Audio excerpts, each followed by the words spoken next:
प्यारे बच्चों, कैसे हो आप सभी। मैं राकेश कुमार शर्मा, इंजीनियर आर के शर्मा क्लासेस और आपका केडीसी फैमिली एजुकेशन मीडिया में आप सभी का स्वागत करता हूं। और केडीसी फैमिली की तरफ से हम लोगों ने जो डिस्कस किए हैं वो टॉपिक हैं वेव एंड साउंड के 2 टॉपिक। ठीक है, ये तीसरा टॉपिक अभी डिस्कस करेंगे। और अब यहाँ से अपना बेसिक्स ख़त्म होकर के एडवांस शुरू होता है। मीन्स जो न्यूमेरिकल्स आपके बनेंगे और जो इम्पोर्टेंट रिलेशंस आपके बनेंगे वो यहाँ से शुरू होंगे। अभी तक जो पिछली 2 वीडियो हमने पढ़ी थी उनके अंदर से बनते हैं थ्योरेटिकल क्वेश्चन, और थ्योरेटिकल क्वेश्चन 15 से 20 टाइप के बनते हैं जो मैंने आपके साथ डिस्कस किए थे। अभी 2-3 टाइप और डिस्कस करेंगे। तो चलिए स्टार्ट करते हैं। जो मैं टॉपिक डिस्कस करूँगा यहाँ पर फर्स्ट में वो टॉपिक होगा वेलोसिटी इन ट्रांसवर्स वेव। ट्रांसवर्स वेव की स्पीड क्या होती है, स्ट्रिंग के केस में हम लोग यहाँ पर पढ़ेंगे। Velocity wave in solid, solid के अंदर क्या होती है स्पीड, सॉलिड को डिस्कस करेंगे। Velocity of the sound wave, longitudinal wave. Sound wave मैंने बताई थी आपको पिछली यूनिट में, क्या साउंड वेव क्या होती है, लॉन्गिट्यूडनल वेव होती है। तो लॉन्गिट्यूडनल वेव की वेलोसिटी हम लोग कैसे निकालते हैं किसी भी मीडियम में, वो भी डिस्कस करेंगे। ये इलास्टिसिटी हो गया अपने पास लॉन्गिट्यूडनल वेव, इसको एक्सप्रेस करेंगे आगे। फिर इस साउंड की स्पीड को नेचर में कैलकुलेट करने के लिए न्यूटन साहब ने और लेप्लास साहब ने अपना व्यू रखा, अपना पॉइंट ऑफ व्यू यहाँ पर रखा, उनके बारे में भी डिस्कस करेंगे। Factors affecting the velocity of sound, sound की स्पीड को कौन कौन से फैक्टर्स अफेक्ट करते हैं और कौन कौन से फैक्टर्स का क्या क्या इफेक्ट साउंड की स्पीड के ऊपर पड़ता है, ये डिस्कस करेंगे। ठीक है, इसके बाद देखिए हम लोग पढ़ेंगे प्रिंसिपल ऑफ सुपरपोजिशन। सुपरपोजिशन क्या होता है, अपने पास 2 वेव हैं, जब 2 वेव सेम डायरेक्शन में मूव करेंगी तो इफेक्ट क्या होगा, और अपोजिट डायरेक्शन में मूव करेंगी तो कौन सी वेव बनेगी। तो सेम डायरेक्शन के केस में क्या होता है, सुपरपोजिशन का प्रिंसिपल आता है। यहाँ पर हम लोग 2 वेव्स का नेट डिस्प्लेसमेंट, नेट एम्पलीट्यूड और नेट इंटेंसिटी निकालते हैं। क्या निकालते हैं, नेट डिस्प्लेसमेंट, नेट एम्पलीट्यूड और नेट स्पीड कैलकुलेट इसके अंदर करेंगे। फिर डॉपलर इफेक्ट्स आपके बारे में पढ़ेंगे। ठीक है, डॉपलर इफेक्ट की अगर मैं कंडीशंस सारी अप्लाई करने लग जाऊं तो आपको कम से कम 24 कंडीशन बनती है। कितनी कंडीशन बनती है, 24। तो अकेला डॉपलर इफेक्ट ऐसा चैप्टर है, ऐसा टॉपिक है अपने पास, अकेले डॉपलर इफेक्ट में से 24 क्वेश्चन बन सकते हैं। ठीक है, लेकिन मैं आपको इसका एक ही मैथमेटिकल एक्सप्रेशन बताऊंगा, उसके अंदर एक छोटी सी ट्रिक बताऊंगा, सभी 24 क्वेश्चन आप लोग कर सकते हो। ठीक है, इतना टाइम वेस्ट करने की आपको जरूरत नहीं पड़ेगी। तो चलिए स्टार्ट करते हैं। और ये कुछ रिलेशंस हैं, डायरेक्ट रिजल्ट हैं, हम लोग इनको डिराइव तो करेंगे ही साथ साथ में, लेकिन आपको ये याद रखने हैं। क्यों याद रखने हैं, मैं आपको बताऊंगा। कुछ क्वांटिटीज़ को चेंज करके और फिर क्या एग्जाम में क्वेश्चन बनता है वो मैं आपको बताऊंगा अभी कैसे बनता है, लेकिन रिजल्ट आपको जल्दी याद रहेंगे तो विद इन 1 मिनट आपका क्वेश्चन सॉल्व हो जाएगा। अगर इन सारे रिलेशंस को आप लोग डिराइव करोगे तो उसमें आपको टाइम भी लगेगा, क्वेश्चन आपको स्किप करना पड़ेगा या फिर क्वेश्चन आपका गलत भी हो जाएगा। ठीक है, तो इनको मैं डिस्कस करूंगा अभी। इनको थोड़ा सा एक टॉपिक डिस्कस करने के बाद में फिर करेंगे। ठीक है, वेलोसिटी इन ट्रांसवर्स वेव। देखिए आपको एक छोटा सा एग्जाम्पल यहाँ पर एज्यूम करना पड़ेगा। जैसे आप रस्सी लेते हो, कोई भी रस्सी ली होगी हमने, जब रस्सी लेते हैं और रस्सी को एक साइड से ऐसे हिला देते हैं तो एक वेव पल्स उसके अंदर से जाती है। क्या जाती है, पल्स जाती है उसके अंदर से। कैसे जाएगी पल्स, देखिए मैं क्या करता हूँ, एक रस्सी के एक एंड को यहाँ पर बांध देता हूँ। यहाँ पर क्या कर दिया मैंने, बांध दिया। यहाँ से ये रस्सी रही होगी, ठीक है, इस रस्सी को मैंने पकड़ के रखा है, यहाँ पर था, यहाँ पर मान लेता हूँ मैं खड़ा हो गया ये। ठीक है, मैंने अपने हाथ से इस रस्सी को पकड़ के रखा है। तो आप क्या करना, रस्सी को ऐसे पकड़ना और ऐसे करके झटका देना। झटका दोगे तो क्या होगा, यहाँ पर एक पल्स क्रिएट होगी। जैसे ही आपने ऊपर उठा के रस्सी को झटका दिया ऐसे करके तो एक वेव पल्स ऐसे करके बनेगी, और ये वेव पल्स आगे किसी स्पीड से इसके अंदर मूव करेगी। ठीक है, जो ये आगे जिस स्पीड से मूव करेगी, अब ये जो बनती है अपने पास ट्रांसवर्स वेव का फॉर्मेशन हो गया। ठीक है, ऐसे करके पल्स v स्पीड से इस रस्सी के अंदर जाएगी, और जब यहाँ से लौट के आएगी ये, तो आप देखना ये ऐसे लौट के आएगी, यहाँ पर सेम नहीं, ऐसे करके लौट के आएगी, ऐसे करके। तो यहाँ से फेज डिफरेंस भी अपने को कैलकुलेट करना पड़ेगा कि फेज के अंदर चेंज कितना हो जाएगा। क्या कैलकुलेट करना पड़ेगा, फेज के अंदर कितना चेंज हो जाएगा। ठीक है, तो देखिए इसके 2 केस होते हैं। 2 केस कैसे, अगर मैंने रस्सी को यहाँ पर ऐसे बांध के रखा है, टाइट बांध के रखा है, तो गई ऐसे और आई ऐसे, मतलब गई तो ऐसे थी और आई ऐसे, तो ये डिफरेंस हो गया अपने पास, मतलब गई ऐसे थी और आई ऐसे, तो ये चेंज हो गया। और ये चेंज कितना होता है, पाई के बराबर होता है। कितना होता है, पाई के बराबर होता है। तो अगर रस्सी को हमने टाइट बांध के रखा है यहाँ पर, तो फेज डिफरेंस हो जाएगा पाई, या फिर लैम्डा की फॉर्म में लिखेंगे तो क्या हो जाएगा, λ/2 हो जाएगा। क्या हो जाएगा, λ/2 के इक्विवेलेंट हो जाएगा। लेकिन अगर रस्सी को मैं बांध के नहीं रखता हूँ, रस्सी को क्या किया मैंने, थोड़ा लूज छोड़ दिया। लूज कैसे, ऐसे यहाँ पर एक छल्ला ले लिया ऐसे आयरन वगैरह का, यहाँ से रस्सी बांध दी मैंने। ठीक है, और यहाँ पर मैं खड़ा था, ठीक है। यहाँ पर आप खड़े हो और आपने क्या है, इस रस्सी को यहाँ से पकड़ रखा है, ठीक है, ये रस्सी है। अब रस्सी को आप थोड़ा सा ऐसे झटका दो, थोड़ा सा झटका दोगे तो सेम कैसे अपने पास वेव पल्स ऐसे करके मूव करके जाएगा और वी वेलोसिटी से आगे जाएगा। ये वी वेलोसिटी हम अभी निकालने वाले हैं, ये वेलोसिटी अभी निकालेंगे कितनी वेलोसिटी होती है। पहले कंडीशन अंडरस्टैंड करिए, क्योंकि यहाँ से 2 नंबर के 2 क्वेश्चन बनेंगे थ्योरी के। अगर मैंने यहाँ पर लूज कर दिया तो अब जो लौट के आएगी मेरे पास वेव, उसमें जो फेज डिफरेंस रहेगा वो फेज डिफरेंस 0 का रहेगा, क्योंकि अब जो वेव लौट के आएगी वो सेम ऐसे करके रहेगी, ठीक है, ऐसे करके लौट के आएगी वी की स्पीड से। यहाँ पर वी की स्पीड से ऐसे आ रही थी। तो मैंने आपको 2 चीज़ बताई। अगर रस्सी को एक एंड पर मैंने टाइट कर रखा है, क्या कर रखा है, एक एंड पर टाइट कर रखा है रस्सी को, तो अगर ऐसे जाएगी तो वो ऐसे लौट के आ जाएगी। क्या करेगी, ऐसे जाएगी तो ऐसे लौट के आ जाएगी। और यहाँ पर अगर रस्सी में मैंने टाइट कर रखा है, ऐसे आएगी और ऐसे लौट, यहाँ पर फेज डिफरेंस पाई के बराबर हो गया। यहाँ पर तो सेम है, ऐसे गई थी ऐसे आ गई, तो in this condition the phase difference will be 0, या फिर लैम्डा की फॉर्म में भी क्या रहेगा अपने पास, 0 रहेगा। दोनों केस क्लियर है। तो 2 क्वेश्चन तो यहाँ से सॉल्व कर लिया हमने, ठीक है, थ्योरेटिकल। अब देखिए इस स्पीड की बात करते हैं, वेलोसिटी कितनी रहेगी, किसकी बात करते हैं, वेलोसिटी की बात करते हैं हम लोग, वेलोसिटी कितनी रही होगी। तो वेलोसिटी के कई क्वेश्चन एग्जाम में बने हुए हैं, तो वेलोसिटी का एक मैथमेटिकल एक्सप्रेशन यहाँ पर लिखूंगा ट्रांसवर्स वेव में। फर्स्ट है अपने पास वेलोसिटी इन ट्रांसवर्स वेव, क्या ये, वेलोसिटी इन ट्रांसवर्स वेव। इस फर्स्ट वाले टॉपिक को डिस्कस कर रहे हैं जो सबसे ऊपर लिखा हुआ है। तो ये ट्रांसवर्स वेव है। इस फॉर्म में अगर कोई रस्सी है, ये अपने पास क्या है, स्ट्रिंग है, कोई भी रोप रही होगी, स्ट्रिंग रही होगी, रस्सी रही होगी, इसको क्या बोलते हैं, वेव पल्स। क्या बोलेंगे इसको, वेव पल्स। सिंगल वेव होता है कोई भी, सिंगल वेव का एक पार्ट लेते हैं उसको वेव पल्स ही बोलते हैं यहाँ पर। तो वेलोसिटी का मैथमेटिकल एक्सप्रेशन होता है टी बाई स्मॉल एम। तो स्मॉल एम क्या होता है, मास पर यूनिट लेंथ।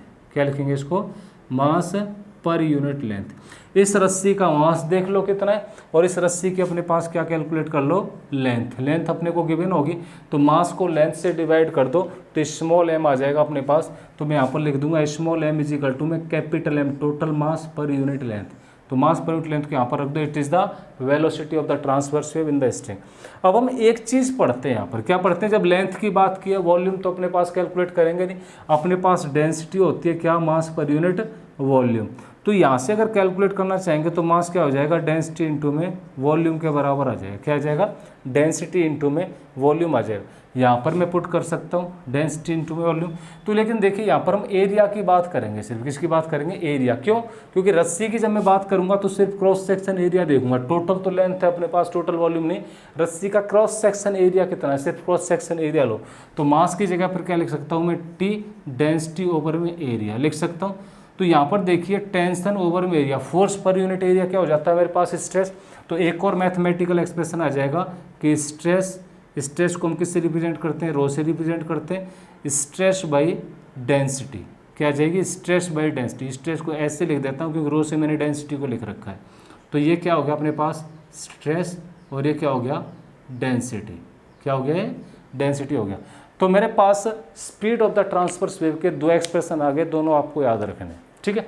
ज़्यादा एक्सप्लेन नहीं करेंगे, छोटा सा कंसेप्ट है, यहीं पर ख़त्म हो जाता है, ठीक है। ज़्यादा एक्सप्लेन नहीं करेंगे।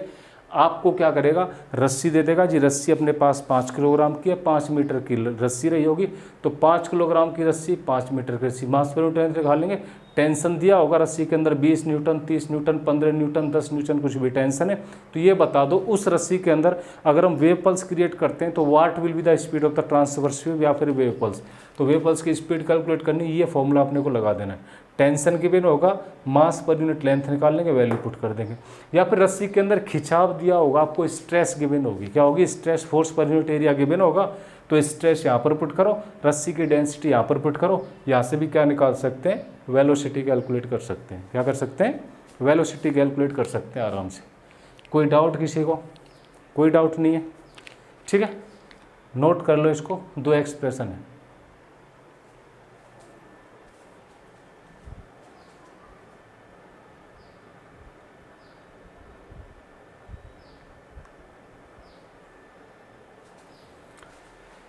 नोट कर लिया सबने, फर्स्ट एक्सप्रेशन ये नोट करना है, सेकंड एक्सप्रेशन ये नोट करना है, ठीक है।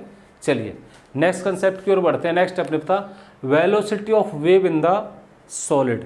सॉलिड के अंदर वेव की वेलोसिटी क्या होगी? तो सॉलिड के अंदर वेव की वेलोसिटी निकालेंगे, किसी वेव की वेलोसिटी सॉलिड के अंदर।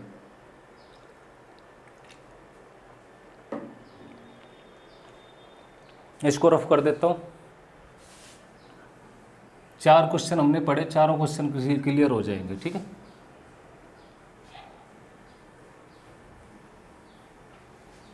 देखिए, velocity of wave in the solid. आपने सॉलिड के अंदर कोई वेव मूव करती देखी है, ठीक है। जैसे आपने देखा होगा कई बार ट्रेन की पटरी के ऊपर ट्रेन आ रही होती है और हम लोग ट्रेन की पटरी पर ऐसे कान लगा के चेक करते हैं कौन सी पटरी पर ट्रेन आ रही है। हमें पता कैसे चलता है? पता कैसे चलता है? सॉलिड के अंदर जो वेव मूव करती है वो हमेशा कौन सी होती है? लॉन्गिट्यूडिनल वेव हम मान के चलते हैं। क्यों? क्योंकि सॉलिड के अंदर बहुत सारे पार्टिकल्स होते हैं। जब ये बहुत सारे पार्टिकल सॉलिड के अंदर है, मान लेते हैं रेल की पटरी की बात करते हैं, रेल की पटरी है तो बहुत सारे आयरन के पार्टिकल्स रहे होंगे। जब यहाँ पर कोई भी डिस्टर्बेंस होगा तो ये अगले वाले को एनर्जी ऐसे करके ट्रांसमिट होगी और दूसरे एंड तक क्या हो जाएगी? एनर्जी ट्रांसमिट हो जाएगी। तो ये एनर्जी आगे जो जा रही है, इस एनर्जी की स्पीड क्या रही होगी? स्पीड कैलकुलेट करनी है। क्या करनी है? स्पीड कैलकुलेट करनी है। तो वेलोसिटी इनसाइड द सॉलिड का फॉर्मूला लिख लो, velocity of wave in solid. Solid state के अंदर वेव की वेलोसिटी क्या हो, ठीक है। तो वेव की वेलोसिटी सॉलिड के अंदर का फॉर्मूला लिख लो, वेलोसिटी इज इक्वल टू में कोफिशिएंट ऑफ रिजिडिटी ओवर में डेंसिटी। क्या फॉर्मूला है अपने पास? कोफिशिएंट ऑफ रिजिडिटी ओवर में डेंसिटी। कोफिशिएंट ऑफ रिजिडिटी मैंने एलास्टिसिटी में आपको बताया था और डेंसिटी सबको पता ही है, density mass per unit volume, ये भी बता चुके हैं, ठीक है। तो बस दोनों वैल्यू पुट कर दो। क्वेश्चन में आपको गिवन होगा कि कोफिशिएंट ऑफ रिजिडिटी इतना है अपने पास और डेंसिटी इतना है सॉलिड का, इसके अंदर वेव कितनी स्पीड से मूव कर रही होगी? इतनी स्पीड से मूव कर रही होगी, वेलोसिटी इन सॉलिड। ये तीसरा एक्सप्रेशन हो गया। कोई डाउट किसी को? कोई डाउट नहीं है। अगला, velocity of sound in the sound wave. Sound wave की स्पीड को कैसे निकालते हैं? तो साउंड वेव की स्पीड को निकालने के लिए अपने पास देखिए, वेलोसिटी किसी की भी निकालो, एक जनरल फॉर्मूला आपको मैं बता देता हूँ, इसको नोट कर लेना। किसी भी मीडियम के अंदर वेलोसिटी चाहिए तो फॉर्मूला होता है इलास्टिसिटी ओवर में डेंसिटी। क्या फॉर्मूला होता है? इलास्टिसिटी ओवर में डेंसिटी। तो इलास्टिसिटी हम लोग चेंज इन वॉल्यूम की बात करते हैं तो इस केस पर स्ट्रेस ओवर में स्ट्रेन होता है। इलास्टिसिटी क्या होती है अपने पास? मॉड्यूलस ऑफ इलास्टिसिटी होती है स्ट्रेस ओवर में स्ट्रेन।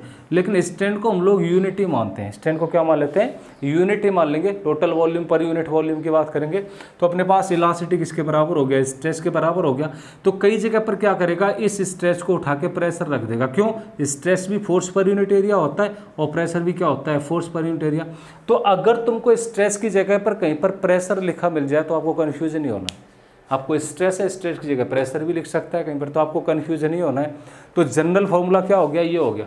हमने इसमें डिस्कस कर लिया। देखो यहाँ पर इलास्टिसिटी मॉड्यूलस ऑफ रिजिडिटी हो गया, इलास्टिसिटी कोफिशिएंट, तो मॉड्यूलस ऑफ रिजिडिटी हो गया, यहाँ पर हो गया। इसलिए पिछले बार हमने टेंशन पढ़ा था डेंसिटी की फॉर्म में, तो वहाँ पर भी हमने स्ट्रेस ओवर में क्या पढ़ा था? डेंसिटी पढ़ा था। क्या पढ़ा था? स्ट्रेस ओवर में। ये जनरल फॉर्मूला होता है किसी भी ऑब्जेक्ट के अंदर, किसी भी मीडियम के अंदर या फिर स्पेशली सॉलिड स्टेट के अंदर डेंसिटी कैलकुलेट करने का, ठीक है। हम लोग फ्लूइड में भी यहाँ से कैलकुलेट कर सकते हैं। तो चलिए हम वेलोसिटी ऑफ साउंड की बात करेंगे। वेलोसिटी ऑफ साउंड के क्वेश्चन कैसे बनते हैं? वेलोसिटी ऑफ साउंड में से क्वेश्चन बनते हैं पेपर में 6। होता क्या है? निकालते क्या है? देखो, velocity of sound, velocity of किसी भी मीडियम की बात करते हैं तो मैंने आपको जनरल फॉर्मूला भी बताया। वेलोसिटी ऑफ साउंड मेरे को निकालनी तो इलास्टिसिटी ओवर में डेंसिटी, ये तो होता है। तो इसको मैं क्या लिख लूँगा? प्रेशर में लिख लूँगा, डेंसिटी लिख लूँगा। क्या लिख लूँगा? प्रेशर लिख लूँगा, डेंसिटी लिख लूँगा। ये मेरे पास क्या हो गया? मैथमेटिकल एक्सप्रेशन होगा। क्या हो गया? मैथमेटिकल एक्सप्रेशन हो गया। लेकिन जब हम वेलोसिटी की बात करते हैं तो डेंसिटी के साथ क्या, देखो इनवर्स रिलेशन है इसका। क्या है? इनवर्स रिलेशन है डेंसिटी के साथ में। लेकिन इसका मतलब तो ये हो गया, अगर डेंसिटी ज़्यादा होगी तो वेलोसिटी कम होगी, डेंसिटी कम होगी तो वेलोसिटी ज़्यादा होगी। लेकिन ऐसा नहीं होता है, ऐसा नहीं होता है। डेंसिटी के साथ में डायरेक्ट रिलेशन बनता है क्योंकि बल्क मॉड्यूलस भी तो चेंज होगा। फिर अपना क्या होगा? बल्क मॉड्यूलस भी चेंज होगा। अगर हम स्ट्रेट लाइन 1D की बात करेंगे तो यहाँ पर गामा ले लेंगे, गामा ओवर में डेंसिटी। किसकी बात करेंगे? 1D की। और 3D की बात करेंगे तो बल्क मॉड्यूलस ले लेंगे, ये हो जाएगा अपने पास। किसकी बात करेंगे? 3D की। मॉडल ऑफ रिजिडिटी सॉलिड में निकाला ये। तो ये डिपेंड करता हम एक डायरेक्शन की बात कर रहे हैं या फिर ऑल डायरेक्शंस की बात कर रहे हैं, उसी हिसाब से क्या लेना पड़ेगा अपने को, मॉड्यूलस लेना पड़ेगा, यहाँ पर इलास्टिसिटी मॉड्यूलस लेना पड़ेगा। ठीक है, जनरल फॉर्मूला ये बन गया। अब न्यूटन साहब ने क्या किया, न्यूटन साहब ने माना जो अपने पास इन्वायरमेंट है, यहाँ पर साउंड की स्पीड अपने को निकालनी है। क्या निकालनी है? साउंड की स्पीड निकालनी है। तो साउंड की स्पीड कैसे कैलकुलेट कर सकते हैं? तो न्यूटन साहब का यह मानना था जी, टेम्परेचर थ्रू आउट क्या मान लेते हैं, कांस्टेंट मान लेते हैं, लेकिन रियलिटी में ऐसा होता नहीं है। न्यूटन साहब ने मान लिया जी हम density through out all space का मान लेते हैं कांस्टेंट, लेकिन आपको पता है मैं यहाँ पर देखूंगा डेंसिटी अलग मिलेगी, थोड़ी हाइट पर डेंसिटी अलग मिलेगी और हाइट पर डेंसिटी अलग मिलेगी, तो डेंसिटी भी वेरी करेगी। टेम्परेचर की बात करूँगा, यहाँ पर टेम्परेचर अलग मिलेगा, 1 किलोमीटर अलग मिलेगा, 1 किलोमीटर यहाँ से अलग मिलेगा अपने को, तो टेम्परेचर भी वेरी करेगा। तो सब कुछ वेरी करती है, लेकिन न्यूटन साहब ने तो अपने को आइडियल कंसेप्ट दिया। तो न्यूटन्स लॉ जो होता था वेलोसिटी निकालने का, न्यूटन साहब का लॉ, न्यूटन साहब ने अपने को बताया न्यूटन्स लॉ। तो न्यूटन साहब ने अपने को बताया वेलोसिटी का फॉर्मूला अपने को रखना है प्रेशर ओवर में डेंसिटी, ये वाला एक्सप्रेशन ही बताया। ठीक है, फिर आए अपने पास लैप्लास साहब। लैप्लास साहब ने बताया ना अपने को आइसोथर्मल कंसीडर नहीं करना है, अपने को एडियाबैटिक चेंज कंसीडर करना है। एनर्जी क्या करनी है अपने को, कंजर्व रखनी है, हीट चेंज कांस्टेंट कर। एनर्जी क्या करती है, वेरी कर सकती है, लेकिन one form to other form में क्या हो जाएगी, चेंज हो जाएगी, लेकिन change in net change in energy zero रखना है। सिस्टम क्या है, एडियाबैटिक। तो न्यूटन साहब ने जो फॉर्मूला दिया था वो इस सिस्टम को आइसोथर्मल मान के दिया। क्या मान के? उसने यूनिवर्स को माना आइसोथर्मल। मैं यहाँ पर खड़ा हूँ तो मेरे आसपास का अराउंड न्यूटन साहब ने माना आइसोथर्मल, फिर अपने को बता दिया जी क्या है, वेलोसिटी का फॉर्मूला ये है। लेकिन लैप्लास साहब को थोड़ा सा इन्होंने प्रूव भी किया बाद में, लैप्लास करेक्शन बोलते हैं इस फॉर्मूले को, क्या बोलते हैं, लैप्लास करेक्शन बोलते हैं। लैप्लास साहब ने सिस्टम को क्या मान लिया, एडियाबैटिक मान लिया। क्या मान लिया, एडियाबैटिक सिस्टम मान लिया। एडियाबैटिक मान लिया तो अपने पास वेलोसिटी ऑफ साउंड निकाल ली जी, गामा पी बाई ये होता है, क्योंकि एडियाबैटिक सिस्टम मानेंगे तो एडियाबैटिक कांस्टेंट भी साथ में आएगा प्रेशर के में, क्या हो गया, गामा पी बाई डेंसिटी हो गया। P V equal to N R T होती है, तो gamma R T by density हो गया किसके लिए, 1 मोल के लिए। किसके लिए हो गया, 1 मोल के लिए फॉर्मूला हो गया गामा आर टी। तो आपको जो एग्जाम में क्वेश्चन पूछेगा what is the mathematical expression for the Laplace correction.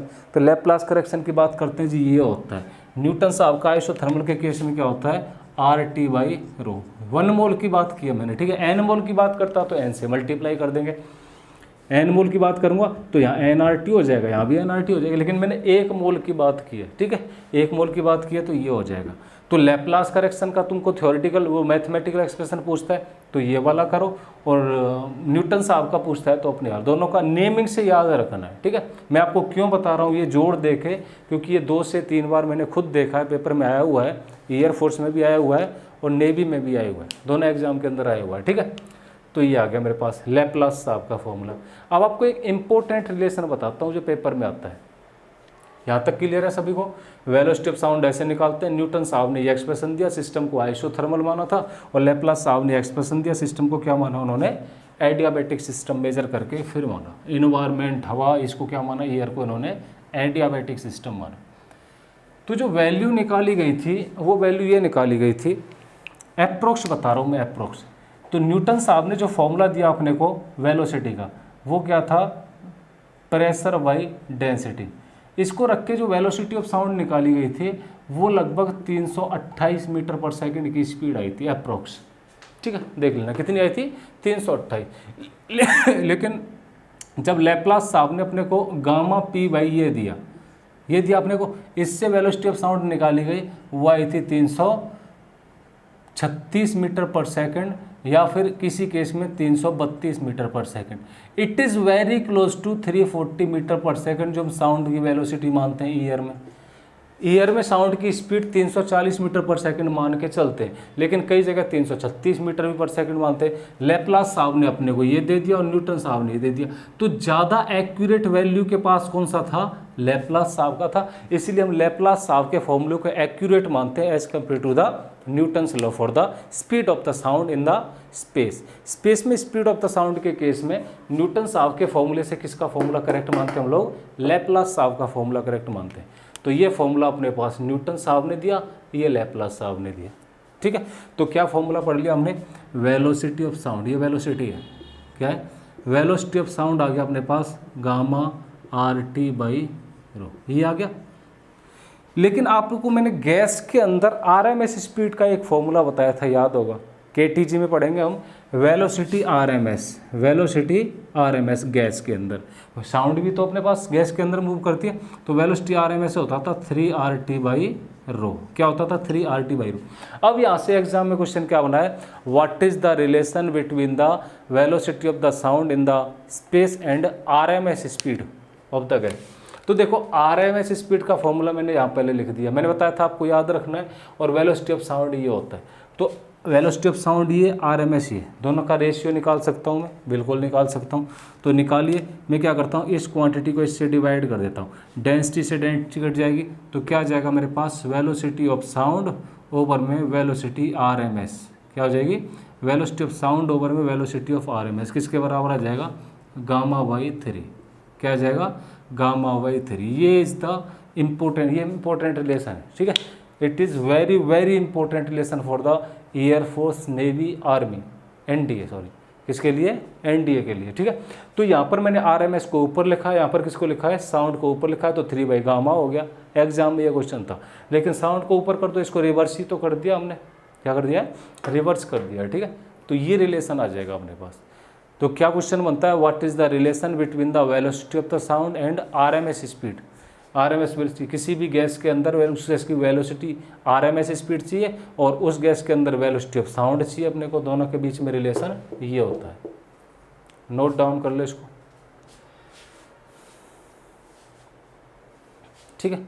अब है अपने पास factors affecting the velocity of sound. ऐसे कौन कौन से फैक्टर्स हैं जो वेलोसिटी ऑफ साउंड को अफेक्ट करेंगे, वेलोसिटी ऑफ साउंड को इफेक्ट करेंगे।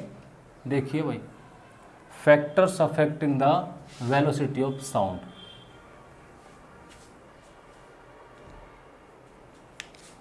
Factors affecting the velocity of sound.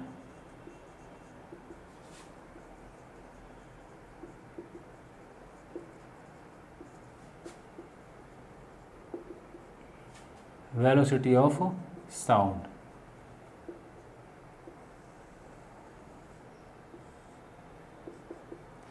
पहला फैक्टर होगा प्रेशर, दूसरा फैक्टर होगा टेम्परेचर, तीसरा फैक्टर होगा मास, डेंसिटी, सॉरी तीसरा फैक्टर क्या होगा, डेंसिटी होगा, डेंसिटी चेंज होने पर क्या फ़र्क पड़ेगा, और चौथा फैक्टर अपने पास ह्यूमिडिटी, चौथा फैक्टर क्या है, ह्यूमिडिटी, ठीक है, ये फैक्टर है। तुमको क्वेश्चन पूछेगा, चार हैं, चार ऑप्शन है अपने पास, चार फैक्टर्स हैं, यहाँ से चार क्वेश्चन बनते हैं पेपर में।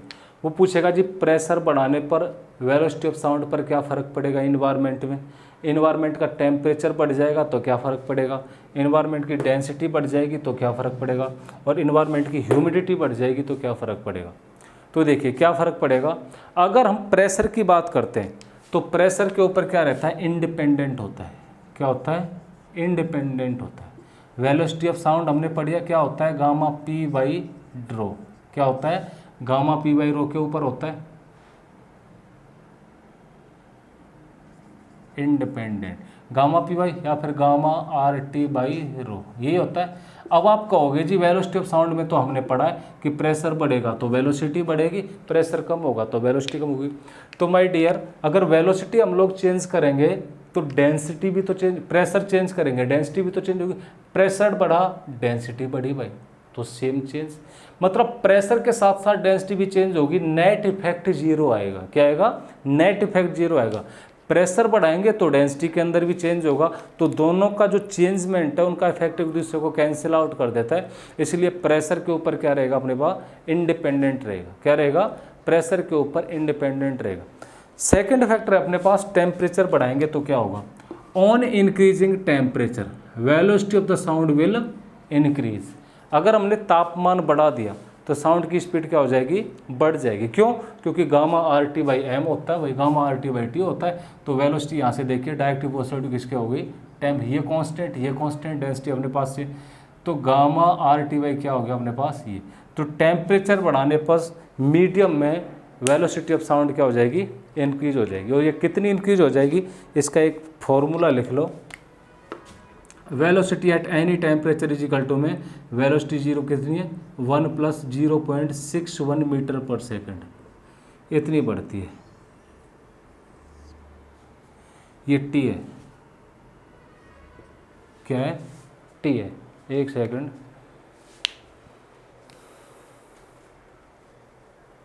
वी नॉट क्या हो जाएगा, वी नॉट हो जाएगा। इसको करेक्ट कर लो एक बार।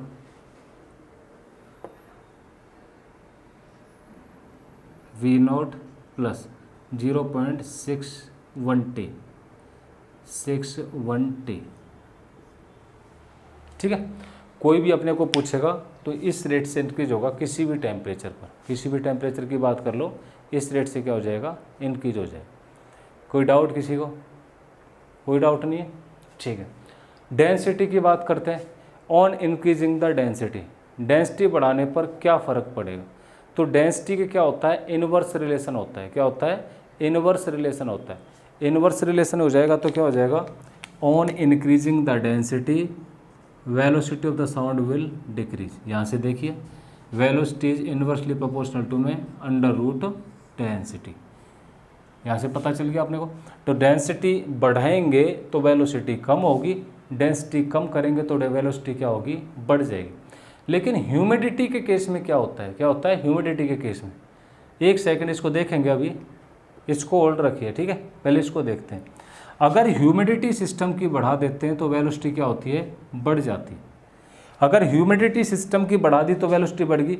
ह्यूमिडिटी के अंदर क्या होता है, ह्यूमिडिटी के अंदर जो पार्टिकल्स हैं, पार्टिकल्स के बीच में क्या आ जाता है, वाटर आ जाता है। ह्यूमिडिटी का मतलब क्या है, water vapour present in the environment. तो जो एयर पार्टिकल्स हैं, एयर पार्टिकल्स के बीच में क्या आ जाएगा, वाटर आ जाएगा। जब एयर पार्टिकल्स वाटर में तो डेंसिटी क्या होगी, कम होगी। डेंसिटी कम होगी तो वेलोसिटी क्या हो जाएगी, इंक्रीज हो जाएगी। क्या हो जाएगी, वेलोसिटी इंक्रीज हो जाएगी, ठीक है। तो डेंसिटी बढ़ा देंगे एनवायरनमेंट में तो वेलोसिटी इंक्रीज, मतलब ह्यूमिडिटी बढ़ा देंगे तो वेलोसिटी क्या हो जाएगी, इंक्रीज, क्योंकि डेंसिटी कम हो रही है। डेंसिटी क्या हो रही है, कम हो रही है। तो डेंसिटी कम होने पर वेलोसिटी क्या होती है, बढ़ती है। और डेंसिटी बढ़ने पर वेलोसिटी क्या होती है, कम होती है। ये रिलेशन, इसमें कोई डाउट किसी को, कोई डाउट नहीं। चलिए अब अपने पास जो नेक्स्ट रिलेशन है वो next relation Doppler principle of superposition है। क्या है, प्रिंसिपल ऑफ सुपरपोजिशन है। तो प्रिंसिपल ऑफ सुपरपोजिशन के अंदर हम क्या करेंगे, दो वेव की बात करेंगे और दोनों वेव के अंदर, ठीक है, इस इक्वेशन को होल्ड करेंगे। इसका मैं आपको न्यूमेरिकल बताऊंगा, ठीक है, फिर ये और क्लियर हो जाएगा अपने पास। ये अपने पास 100% एक्यूरेसी के साथ याद रखिए।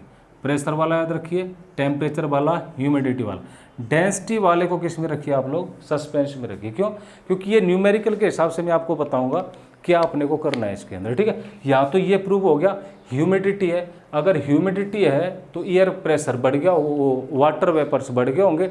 अगर वाटर वेपर्स बढ़ गए होंगे तो बीच बीच में जैसे हवा है, अब एयर्स ऐसे रही होगी, तो जब ह्यूमिडिटी आएगी तो इनके बीच बीच में क्या आ जाएगा, पानी आ जाएगा। इनके बीच बीच में पानी आ जाएगा तो एयर पार्टिकल दूर दूर हो जाएंगे, डेंसिटी कम, डेंसिटी कम हो जाएगी तो क्या हो जाएगा, वेलोसिटी बढ़ती है। ह्यूमिडिटी बढ़ाने पर वेलोसिटी बढ़ती है। ये वाला रिलेशन होल्ड करेगा यहाँ पर, ठीक है। इसमें कोई डाउट नहीं है किसी को। चलिए प्रिंसिपल ऑफ सुपरपोजिशन की बात करेंगे। तो ये चार रिलेशन, चार क्वेश्चन अपने को एज इट इज याद रखने। प्रिंसिपल ऑफ सुपरपोजिशन बहुत ही अच्छा कंसेप्ट है और अपने को इसके अंदर फॉर्मूले याद रखने। क्या क्या फॉर्मूले याद रखने,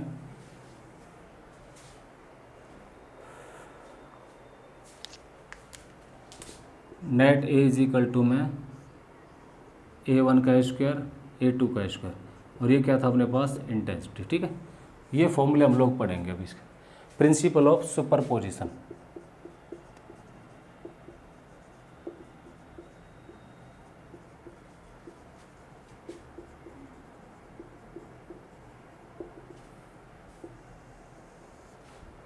देखिए हम इसके अंदर टू वेव्स की बात करेंगे। किसकी बात करेंगे, टू वेव्स की बात करेंगे।